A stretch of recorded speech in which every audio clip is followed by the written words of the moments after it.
শুরু হয়েছে সনাতন ধর্মাবলম্বীদের সবচেয়ে বড় ধর্মীয় উৎসব শারদীয় দুর্গাপূজা।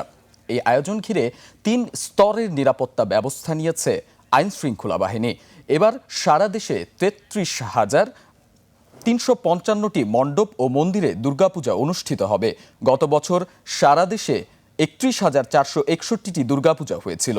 সেই হিসেবে এবার ১,৮৯৪টি দুর্গাপূজা বেশি হচ্ছে। এছাড়া ঢাকা মহানগরে ২৫৯টি পূজা অনুষ্ঠিত হবে। সনাতন ধর্মাবলম্বীরা যেন নির্বিঘ্নে শারদীয় দুর্গাপূজা উদযাপন করতে পারেন, সেজন্য র্যাব, বিজিবি, আনসারের পাশাপাশি যৌথ বাহিনীও কাজ করছে।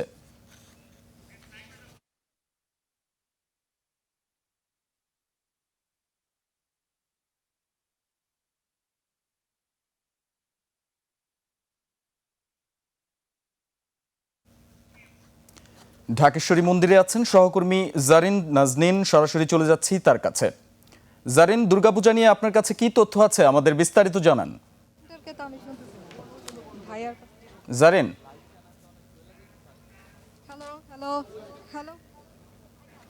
জারিন।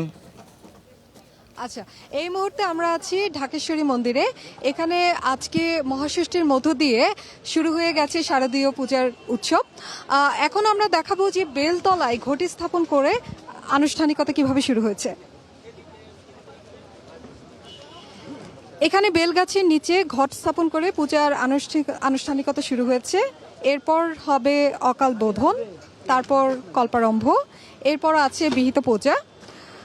2025-এ দেবী দুর্গার আগমন গজে করে হয়েছে। এটা পৃথিবীতে আসলে শান্তি, সমৃদ্ধি ও শস্য উৎপাদনের প্রতীক।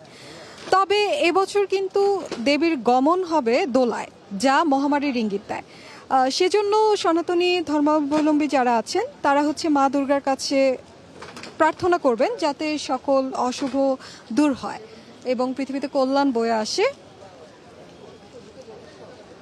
এখন চলবে আমন্ত্রণ ও অধিবাস। আপনি দেখতে পাচ্ছেন পুরোহিতরা পুজো দিচ্ছে।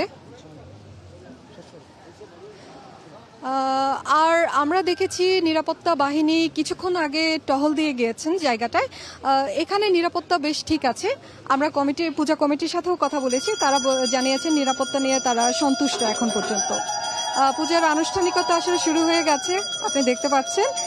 এই ছিল ঢাকেশ্বরী মন্দির থেকে আমার কাছে সর্বশেষ। ধন্যবাদ জারিন আপনাকে। দর্শক